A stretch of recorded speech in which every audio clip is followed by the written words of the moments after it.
My name is Douglas Dubois Sebamala, an advocacy artist, theater and film producer, writer, director, who prides greatly in works that empower marginalized and underrepresented communities. While I have worked around the world and currently serve as the Associate General Manager at the Shakespeare Theatre in DC, my vision is to continue creating supportive spaces for artists across Africa.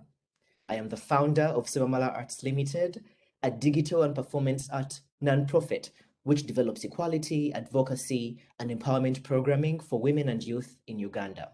This we do through social change film and television, critical theater productions, and social justice documentaries. Now, before we meet the incredible panel of women whose work in Africa inspires me, please allow me share my own experience as a community leader and artist in Uganda. In 2020, I developed the Women and Youth Film Apprenticeship Program, a practical skills training apprenticeship for women and youth. The program offers training and employment opportunities for women, where we offer over 60% jobs and skills training for women on all our film projects at Sebamala Arts Limited. We produce short films and short film anthologies as a training tool for women in Uganda to acquire skills as cinematographers, producers, editors, directors, production managers, positions which have previously been predominantly led by men. In 2020, our apprenticeship trained over 46 women in all these different skills and departments, and were able to produce short films like Keycard and the Black Glove anthology of advocacy films for equality. We use these skills as empowerment skills for women, giving them tools to self-advocate, start their own businesses, while producing films that explore gender equality and develop advocacy tools that women who are facing violence and abuse in Uganda can use for research and their own advocacy, self-advocacy. Our current target is to train over 100 women and youth in Uganda annually, while producing the Black Glove anthology of advocacy films for equality. And here is a quick teaser of what we are working on.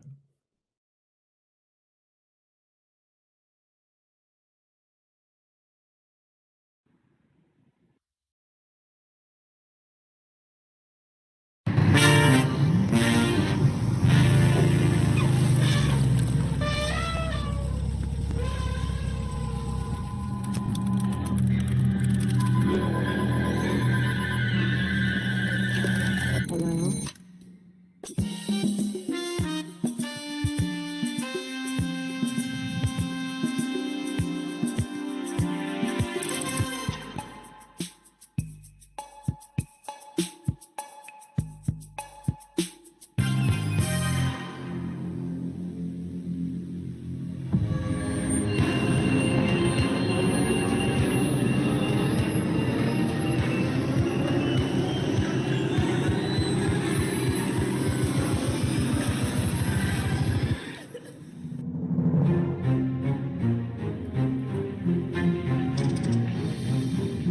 Guess who?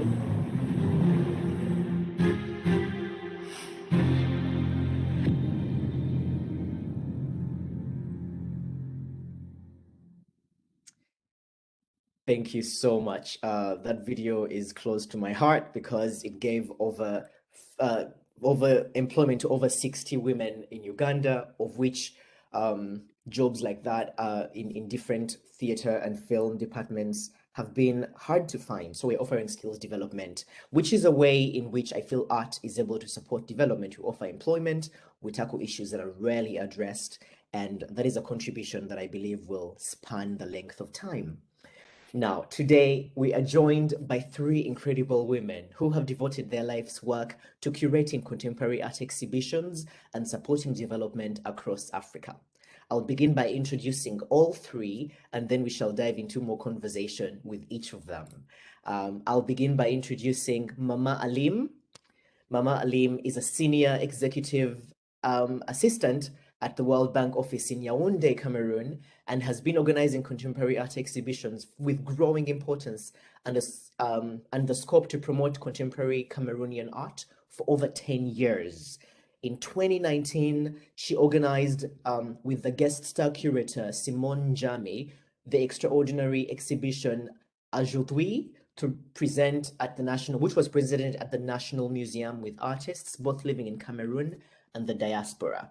Now, when Mama begins a presentation, she'll be speaking in French. So there is no translations, but you can find the translation in our chat, and you can send there your questions in both French and English. Our second panelist will be Maria Amelina, who is a social scientist. She has worked for years with the World Bank, stationed in Tanzania and Kenya.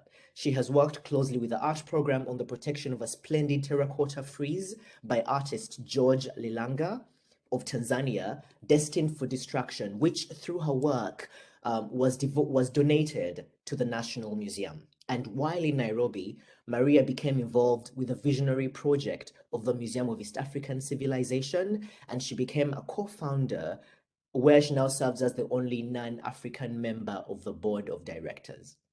And finally, Marina Galvani, who you all know, is the senior program manager at the art curator at the World Bank. Both an economist and with experience in the protection of cultural heritage for development purposes, and an art historian, Marina has been curating exhibitions for the World Bank since 2005. Her main interest is the crossroads between social justice, community participation, and contemporary art. And I will start right there with you, Marina. Marina, the art program at the World Bank has regularly curated art exhibitions showcasing developing country artists from all over the continent. And all this work has been exhibited occasionally at the bank, and which work showcases and speaks on development challenges. What, in your experiences, have been the key issues and the key constructions within art that the artists you work with have exhibited? Thank you, Douglas, and thank you all the panelists for being here. This is really a special day. If you hear in the background some giggling, it's my 4 years old who is at home because she's not feeling too well. So we are all in the COVID world. I'm sorry, go in and get this sweater. To answer your question, we started with the art program to focus on contemporary art with an exhibition opened in 2008. Clearly, as every exhibition, it takes a couple of years at least to prepare. And at that time, we saw that we needed to travel through the continent to quote unquote discover the artist and really go from studio to studio, meet with the artists in person, because most of them had not had the chance to be written about or be exposed in the international circuit, to have access to the social media, etc. So clearly it was a different time, but it was a different time and space as well for contemporary art in Africa. And that exhibition that was titled Africa Now was essentially challenging many stereotypes about sub-Saharan Africa. And so we were presenting artworks from a variety of media, from the traditional painting, but as well video art and design, including industrial design and fashion.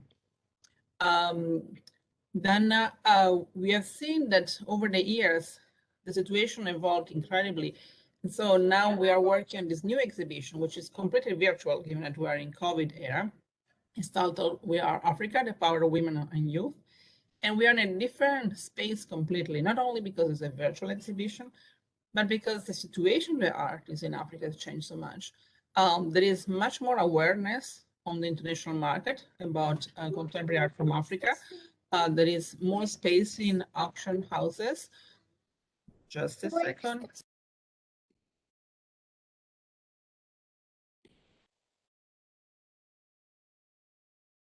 The joy of working from home.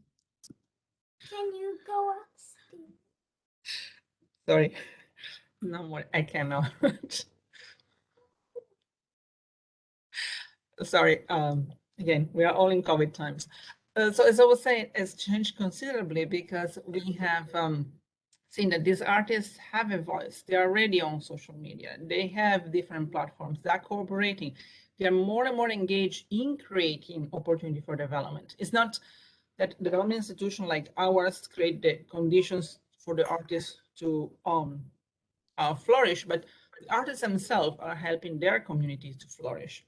So that is a big change in this a little over 10 years, which I think is absolutely fantastic. And This time we wanted to present not the continent, we wanted to present the art, we wanted to present the voices of women and youth that have been less present, if you want, in the dialogue about the future of Africa, and to the artists who are really the conveyors, if you want, of the hopes and challenges of their communities, to explain what they would like to see for the future of their continent. And so we have many young artists and many women artists in this show. And I would like to emphasize the point that we put so much attention on women artists, because women artists worldwide are challenged more than men artists, and already in a field that is so difficult. And I really salute you, Douglas, for your wonderful project in Uganda, because it's exactly what we need to create more opportunity for women. And these are extraordinary individuals. So we feel very honored to create this way of making people more aware of this incredible work. So Juliana, feel free to pass through. I will not go into the detail of specific artworks. Many of these artists have been presented in previous talks, or will be presented in future talks. They will be all in the virtual exhibition, virtual catalog, which I really hope you will see when we will open in May of 2022. So I would like to close here to give back the baton to you, Douglas, and I'm here for any question. Thank you. All right, thank you, Marina. We shall write back to you later when we are talking about economic value of art and potential for upscaling on all forms of art. Now, our next panelist is Maria Amelina, who I mentioned earlier has worked both in Tanzania and Kenya. And Amelina, Amelina, I know you've worked with George Lilanga, whose work was destined for destruction, and your efforts helped get that work into the museum. Let's start on that pickup point where you tell us about why that work was valuable and how you supported Lilanga to get the work, archived and saved, and why it was important to you. Thank you very much, Douglas. Thank you very much, Marina. Can you hear me? Yeah. Sorry, actually, we had a big museum meeting, but that I was a bit late, and I loved what I heard about the We Are Africa program and what I saw on the slides before I saw the that were sent to me. Speaking very briefly about what I have started to observe and maybe in some little way facilitate with Eastern African art. Indeed, I am an institutional economist. I'm not an artist. I'm not a curator. But upon my arrival to Tanzania, I saw Nyumba ya Sanaa. Maybe we can see the next slide. No, sorry. No, the one about the new, yes. So Nyumba ya Sanaa, as that you can see here, the first picture is the Lilanga portico that was created by George Lilanga, and it's his only work of monumental art, and it's then done using the ancient lost wax technique with concrete. I knew of its existence, but then once we arrived and tried to find it, to the left, sadly, you see the way that portico was found. So these were indeed destroyed slabs because the institution, even though it was strong artistically, was not strong legally, and it was destroyed because that land was requested for something else. And again, joining forces with the community and with the National Museum, we managed to procure, these are, to give you perspectives, each piece is about 200 kilos. So these are very impressive, very big slides. Is there another slide of Nyumba ya Sanaa? Yes. So we managed indeed with the National Museum to curate a high level and very professional exhibition you can see some graphics for the exhibition made by Mkuki Bogoye, a wonderful graphic designer from Tanzania, on the motifs of Jorli Langa's shitanis, protective shitanis of the museum. The pieces of work of the frieze were transported to the National Museum and then mounted. Here you can see the mounting of these pieces during the inaugural ceremony with the lights. And also at that point, there were a number of seminars where a number of curators actually for the first time were brought into contact with contemporary Tanzanian art, and that in turn spurred the more of research on that subject. So it had an institutional impact. The frieze is saved from destruction, and some curatorial attention has been paid both to this work and to the works of other contemporaries, Makonde sculptors from Tanzania, as well as some wonderful Tinga Tinga creators. But so this speaking more about the institutional side of things. So as Marina was saying, even 10 years ago, the social kind of networks were not as rich as they are now. The exposure of artists and to their ability to connect was not what it is now. Now, I would like to talk, of course, now I'm co-director of the project called Eaman, Eastern African Museum of Art, Nairobi. And the idea of that project is really to build a world-class museum of art together with the university, the American University, and with other partners.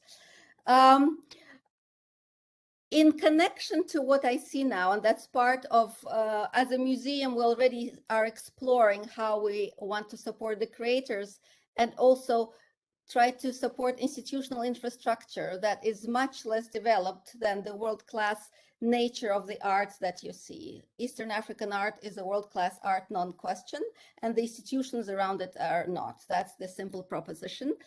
And once you look around, you see that at the continent, very many creators are working with the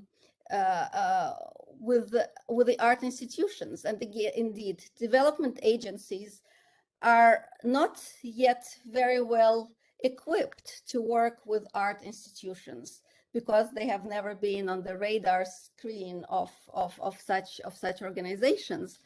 So, but one should learn from organic growth. And when one looks around, the artists, especially the better established artists that have the bandwidth and the attention of the world, are now directing some of their resources and some of their social capital to creation of such institutions.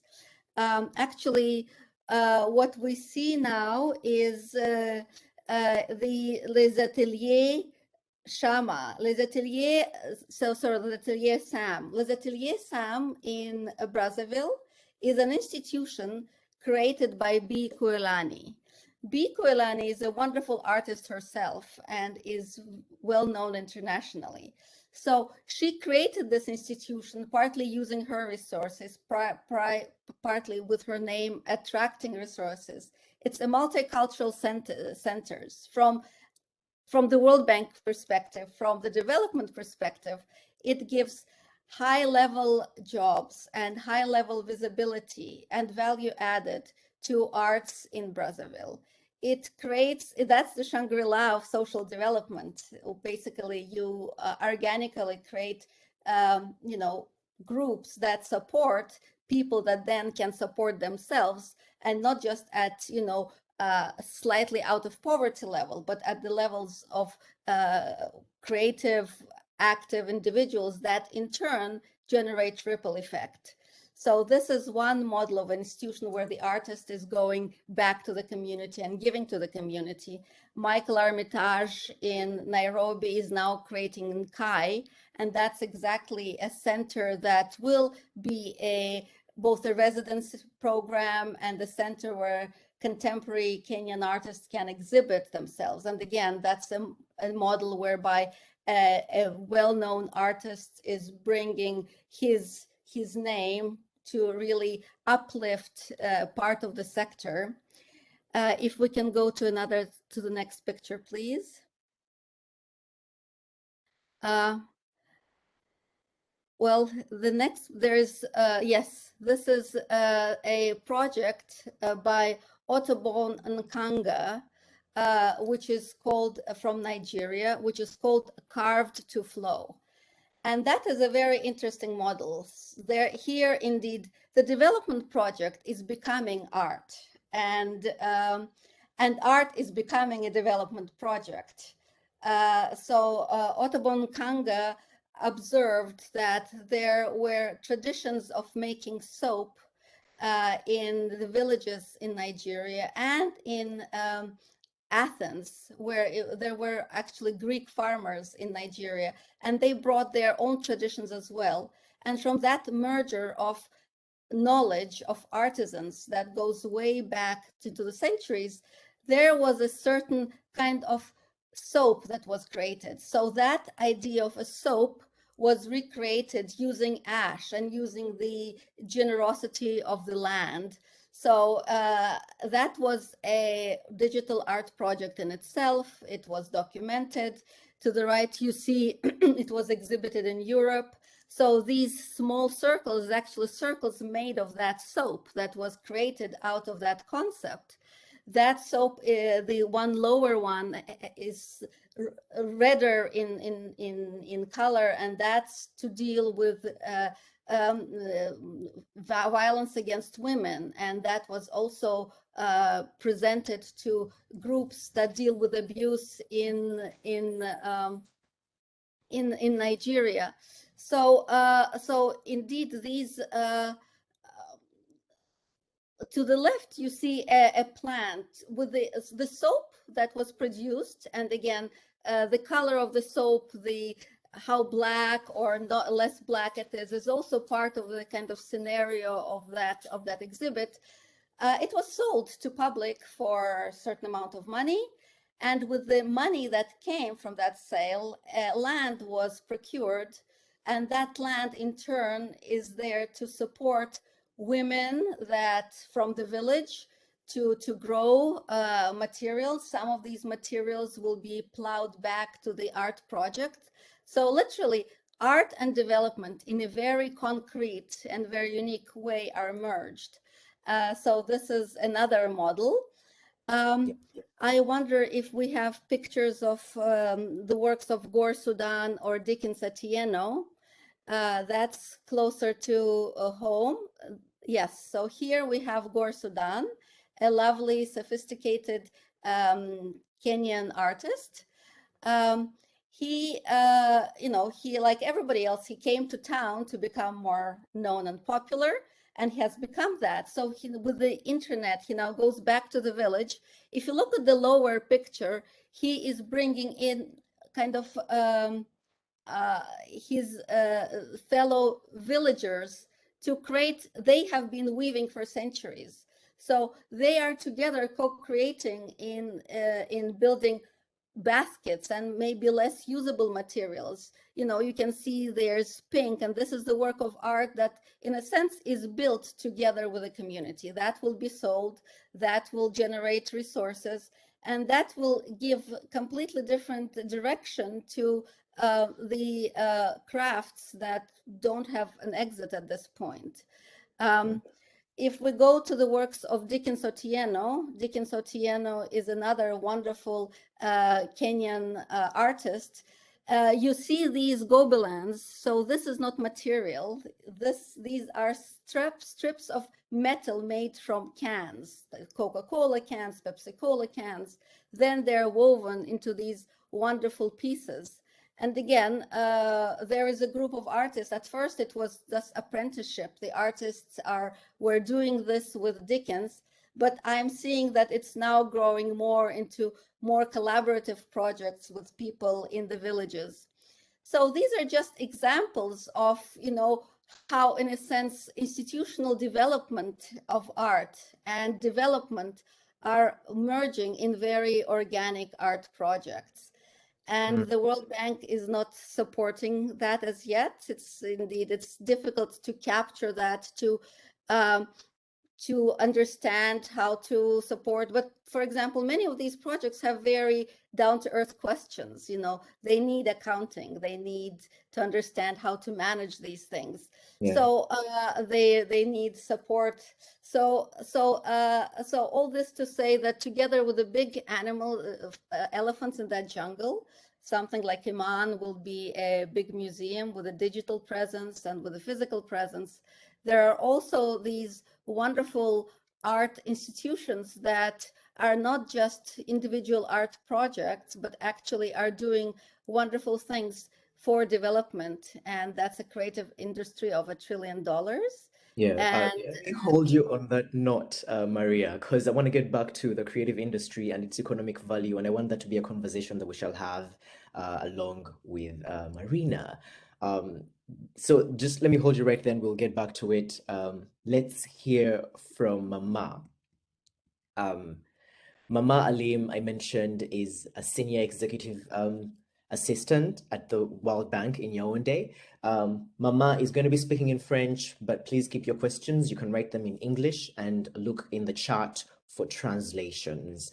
Mama, we've talked about development, and Maria has clearly denoted how development and art are related, and how art supports development, and how art is a means to development.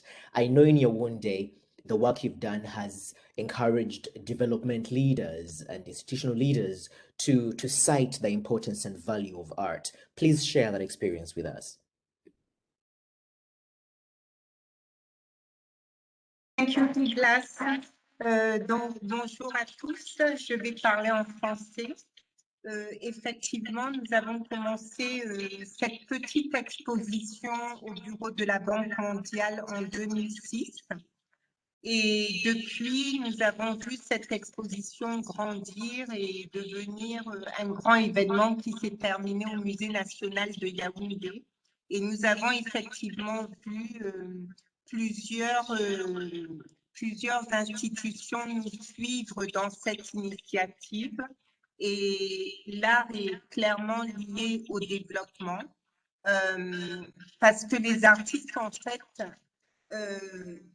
ils transmettent des messages, faisant partie de la communauté, ils transmettent des messages qui sont chers à la communauté. Par exemple, nous avons un artiste qui fait un travail sur les albinos. Maybe we can share the screen on that. Et en fait, il parle de diversité, d'inclusion. Ce sont des thèmes qui sont chers à la Banque mondiale. Et sur l'image, maybe we can have on the screen the albino. Sur l'image, on voit bien le père qui n'ose même pas regarder son fils parce que dans la région du sud-ouest du Cameroun, en fait, les albinos sont une honte pour leur famille. Et donc, les parents qui ont des albinos, avant, on les tuait parce qu'ils avaient honte d'avoir des albinos. Et cet artiste-là, en fait, met le doigt sur des sujets dont on ne veut pas parler, dont on a honte. Et tout ça, ça fait partie, en fait, des maux de la société sur lesquels les artistes... que les artistes démontrent, en fait. Voilà l'image, en fait.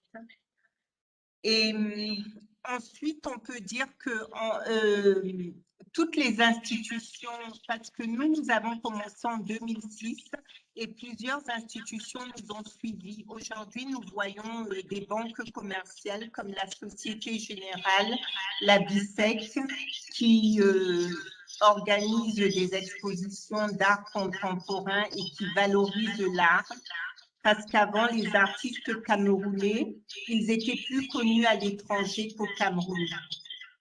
Donc, avec ces expositions-là, ce que nous avons réussi à faire, c'est déjà de démontrer au gouvernement l'importance et la place que les artistes pouvaient avoir, les artistes plasticiens, je veux dire, parce que le gouvernement était plus intéressé par la musique. Et ils ont compris que les artistes plasticiens pouvaient avoir une place importante et délivrer ces messages forts. Et ils ont commencé à mieux les accompagner. Aujourd'hui, on voit plusieurs artistes invités à la télévision pour présenter leur travail. Et on voit bien qu'ils sont membres à part entière et qu'ils font partie du développement et de l'économie du pays. What else? Et nous avons vu aussi de jeunes artistes. Nous avons vu de jeunes artistes comme Marc Padeux. Marc Padeux, c'est le premier slide. C'est un artiste que nous avons découvert. Il venait de terminer son master à l'université de Consamba. Et l'année dernière, 2 toiles de Marc Padeux ont été vendues aux enchères à Piazza à 150 000 € chaque toile. Et Marina Galvani avait acheté plusieurs de ces soupes-cannes à 250 000 francs CFA à l'époque. Et aujourd'hui, je pouvais clairement voir que c'est un artiste dont on ne peut plus toucher le travail. Là, il s'agit de Jean-Marc Siangué. Quand je parlais d'artistes comme porteurs de messages, Jean-Marc Siangué qui fait un travail sur la corruption. Donc, c'était le slide d'avant. Donc, clairement, les artistes sont vraiment porteurs de messages. Et ce sont des messages, en fait, qui sont liés au travail de la Banque mondiale et donc qui contribuent au développement du pays.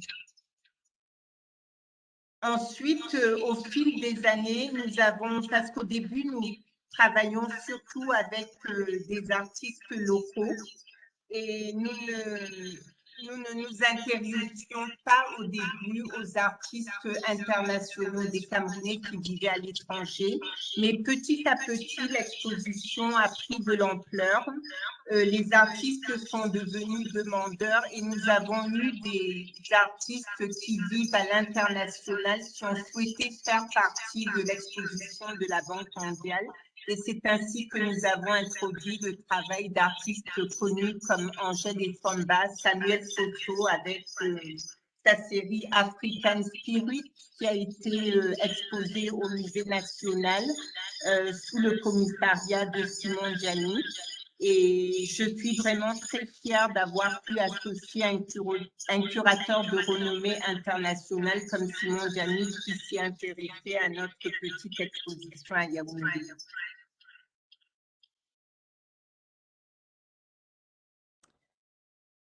Thank you so much, Mama.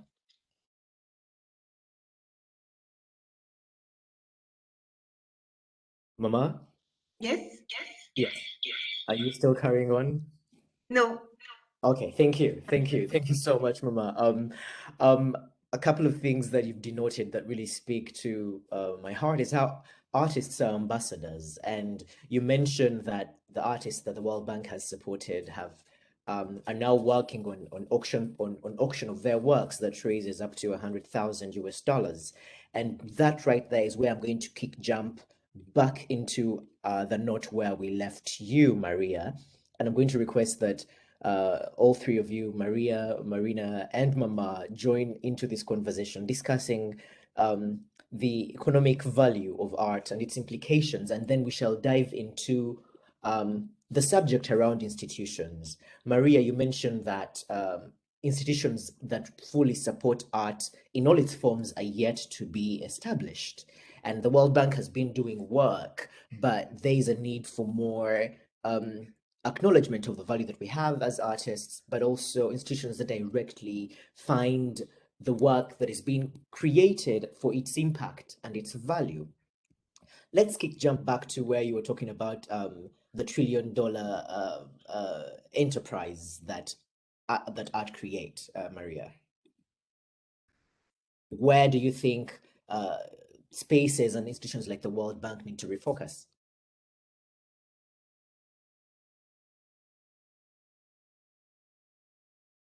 Maria? I'm not sure if Maria is still here. Marina, do you want to jump back onto that conversation about institutions and how we can use the institutions that we have, like the World Bank? Sure, thank you. I definitely want to hear Maria, Mama, and your point of view, Douglas, because I consider you both an artist and an artist promoter. So you're wearing both hats, like we all here are. So this is a very complex question, and I'm very happy to see that now the World Bank started to pay more attention to creative industries. One of the part of the World Bank group, the International Finance Organization, started IFC, started to look in creative industries, and actually there was a presentation in October, excuse me, about creative industries in Africa more specifically. And other international finance institution, like for example, the Inter-American Development Bank has been focusing that for the past, I would say, 5-6 years. And they noticed that there is an incredible, not only an impact on the individuals and the community, but really a change in the image of the country when you're focusing on creative industries. Because, for example, if your movie industries become very popular, then the perception of the country changes internationally. And that opens the door for other opportunities. If you look at the case for Africa of Nollywood, clearly is the third largest movie industries in the world now.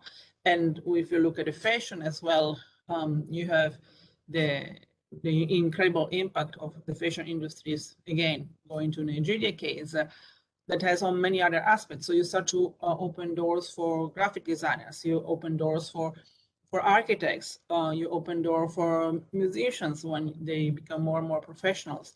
And this in turn create a large number of, as Maria was saying, of the Shangri-La of social development, because you create jobs with high level of content. So one of the aspects, as you were mentioning at the beginning of my area of work, has been working on cultural heritage. And more specifically, we were looking at cultural heritage in light of creating cultural tourism. And cultural tourism is a double-sided sword, because on one hand, you create restoring and working with other organizations. The World Bank specifically doesn't restore, but for example, in partnership with UNESCO, you're restoring historic centers, and then you attract more visitors. So more visitors bring money, and cultural tourism in particular requires a level from the community that is higher in terms of service providers. So you're infusing a lot of knowledge into the community. On the other hand, you raise prices for the community living there. So it's a more complex approach, if you want, in using culture, quote unquote using. With creative industries, essentially it comes from really the grassroots movement. You have the individuals in the community creating opportunities that then have a growing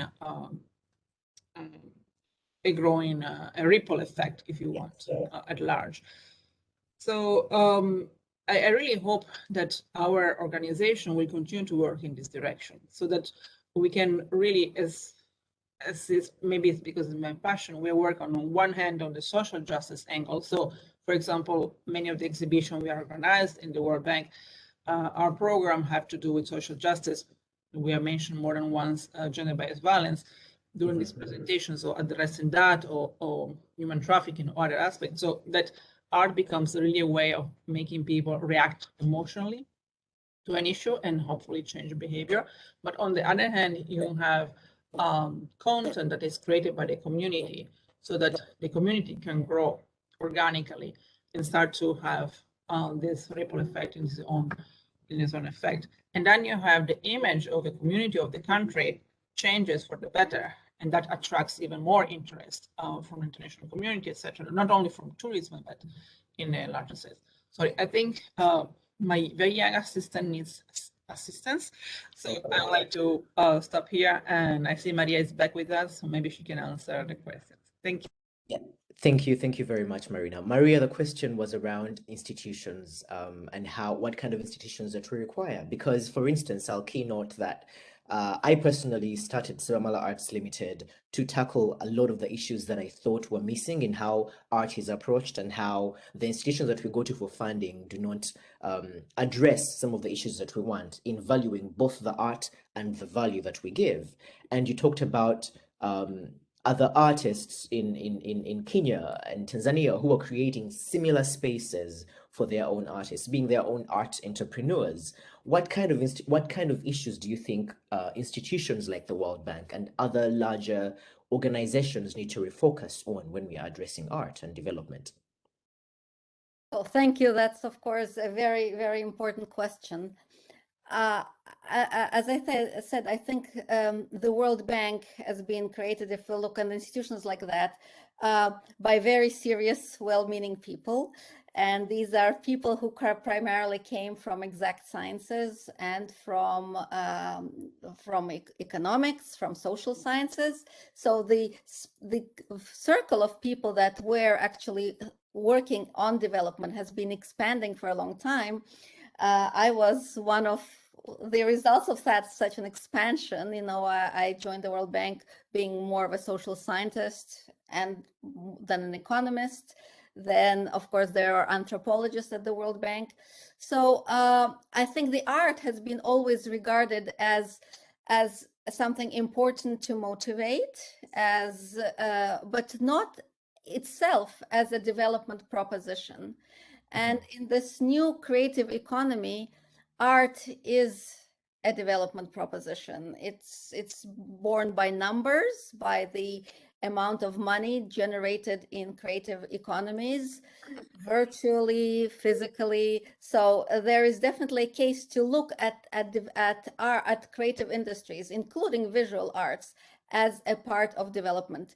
What the bank can do? So first of all, indeed, Africa, if we take Africa, because that's the focus today, has world-class art, and it does not have world-class art institutions. The project that I'm fortunate enough to be part of, Eastern African Museum of Art, Nairobi, is creating a museum of art in Eastern Africa, and we're using UN definition of Eastern Africa, not East Africa of Tanzania, Uganda, and Kenya, but Eastern Africa from the Sudans to Mozambique. So basically the whole of the Rift Valley. And none of these countries have wonderful museums and have wonderful, very heroic galleries that exist in difficult conditions. But none of them have a world-class art museum as a destination, but also as an identity building place, and also as an anchor for creative industries. You know, if you take New York, you have MoMA and Met, you have big animals in the jungle that organize that space. And indeed, the value of the art goes significantly. So I would say one step is indeed supporting the creation of world-class institutions, which indeed requires training of curators and museologists. It requires funds to build and sustain such institutions. It requires lawyers to hammer out great documents so that the story like the one with Nyumba ya Sanaa and Lilanga is not repeated, that institutions are sustainable. So I think the institutions that have knowledge, there's a huge potential for that. There's also funding at certain stages. Indeed, there should be probably funding from private sector, but like with IFC, when the world sees that there is even a small part of World Bank expertise and funding, for example, there is different level of trust into such institutions. So one, of course, is obvious, supporting the creation of big, not necessarily big, but world-class institutions that can in turn sustain art industry. And another one, indeed, is working with these smaller projects. Again, the way the bank learned to work with social development. It took time, it took its own models, but even these smaller projects can be supported. They can be made more sustainable because I see them having tremendous role in the very sheer World Bank mandate in alleviating poverty. When artists work in a village, amazing things happen. Children start being interested in arts, educations improve, collectors show up, the quality of education, and also the work that these people are doing are getting different exposure. It becomes a part of different economy. So in this age of merging of various sectors, art is becoming a much closer to income generating activity, not just for the artist, but for a group around him. And supporting tactfully such growth, I think, could be a wonderful and truly 21st century mandate for institutions like the bank. Thank you so much, Maria. Very important issues you've addressed there. I would love to draw that question back to Mama. Mama, I know being one from the World Bank, if you also look at how the institution is supporting the artists, what benefits do you think the artists are drawing from this collaboration, and what more can be done by the institution to support the artists in Cameroon? Thank you, Douglas. Clairement, en fait, le travail que nous avons fait à la Banque mondiale au Cameroun a vraiment aidé les artistes déjà à avoir plus de visibilité sur la scène nationale, mais aussi pour certains sur la scène internationale. Et nous avons vu plusieurs, parce qu'au départ au Cameroun, nous avions deux galeries qui sont plus ou moins connues, c'est la galerie MAM et Douala. Ce sont les deux grandes galeries au Cameroun. Mais maintenant, on voit quand même l'émergence de plusieurs petites galeries. Je vais parler d'une petite galerie qui a ouvert dans un quartier vraiment défavorisé en plein centre à Douala, en fait.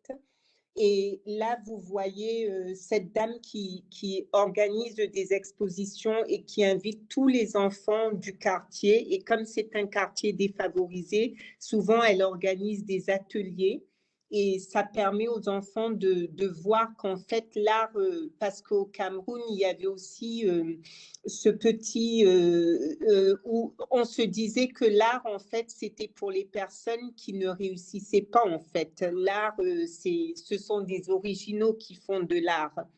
Mais là, on se rend compte qu'on peut intéresser les enfants de milieux défavorisés et ça leur permet, c'est comme un peu le football, hein, ça leur permet de s'occuper et de ne pas traîner dans les quartiers. Donc ça, c'est quand même pas négligeable. Et à travers notre exposition, les artistes, en fait, ils ont pu agrandir leurs ateliers, recevoir des jeunes enfants ou même d'autres artistes en atelier chez eux. Moi, je prends l'exemple de Joël Pado qui a mis en place un centre extraordinaire et je pense que nous avons largement contribué à aider les artistes dans ce sens. Maintenant, je pense que ce que la banque pourrait faire en tant qu'institution, parce qu'au départ, beaucoup d'institutions se demandaient qu'est-ce que la Banque mondiale fait dans l'art. Comment ça se fait qu'une institution comme celle-là organise des expositions? Et petit à petit, tout le monde a commencé à nous dire mais c'est très bien ce que vous faites. Et nous avons eu plusieurs institutions, des ambassades qui ont commencé à suivre. Donc, je pense franchement que si nous, par exemple, là, nous avons un projet au Cameroun qui n'est pas encore mis en place, toujours avec Simon Djami, c'est d'organiser un atelier sur les pratiques curatoriales.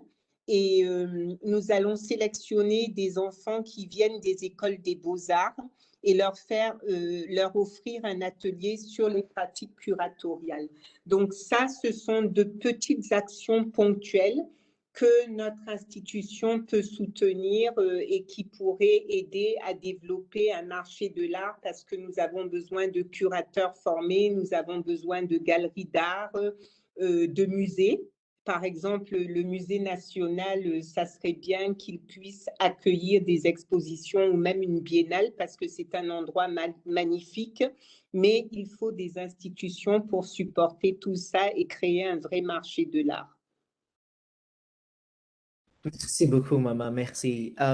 There is so much truth in how much you're talking about expanding art and knowing that the museums were expanded into from just one to two.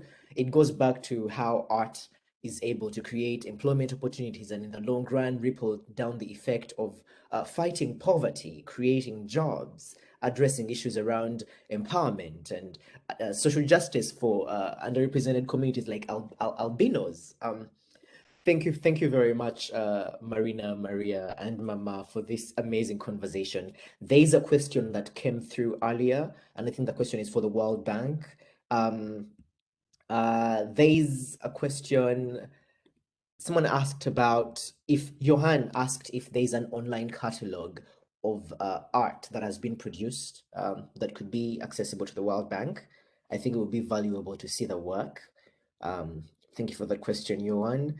I'm yet to see any questions coming through for Maria or Mama.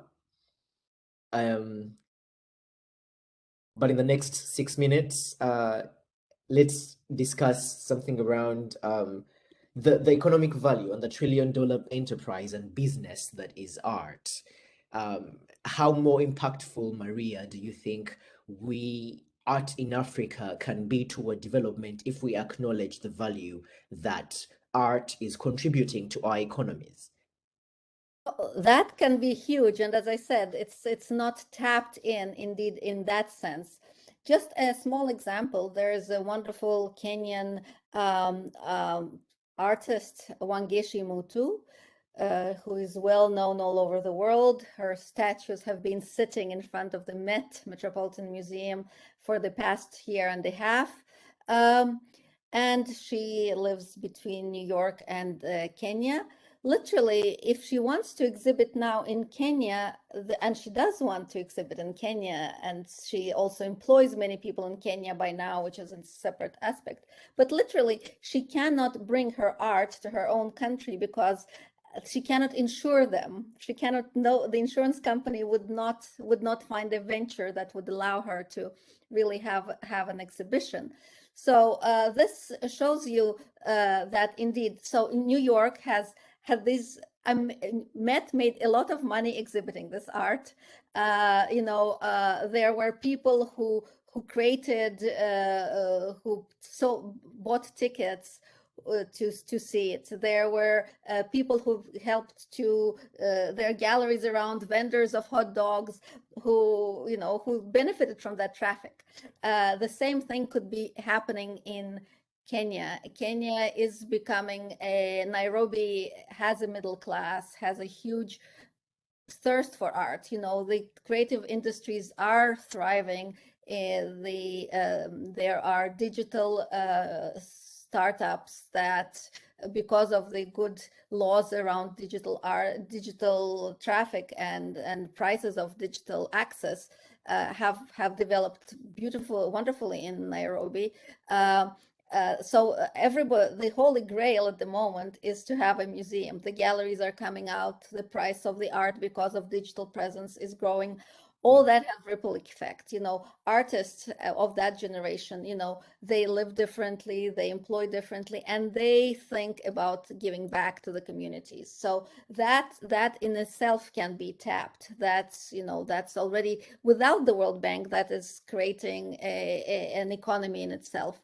Of course, with the strategic support, government support, many governments, once you talk to them about that, are very open.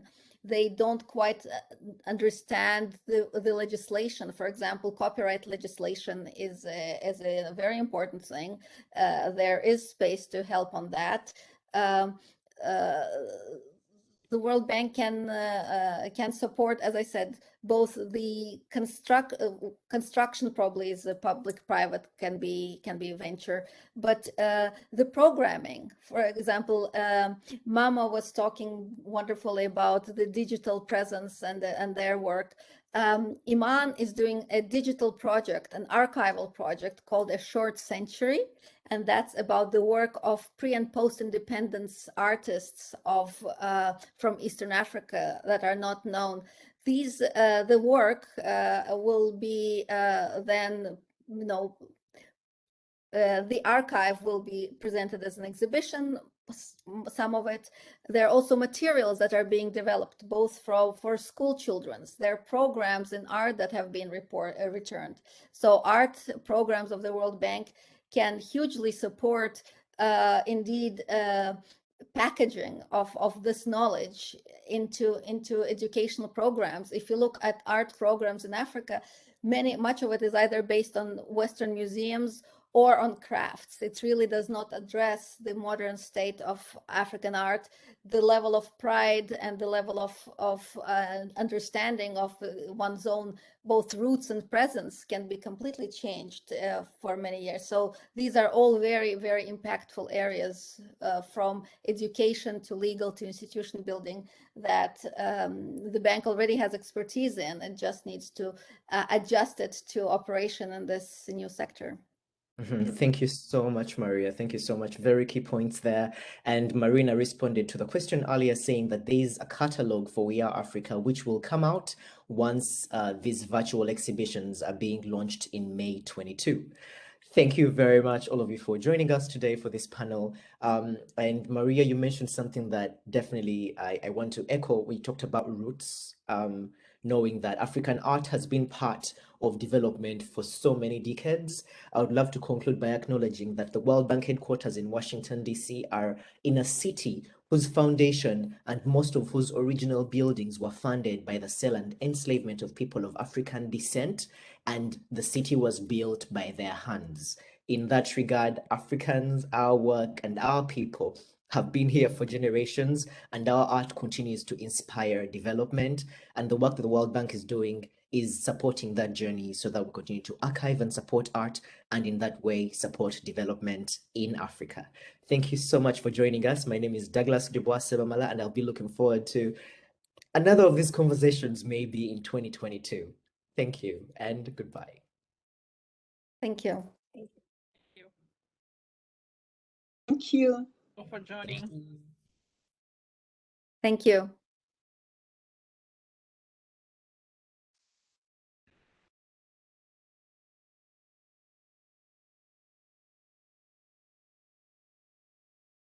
See you later.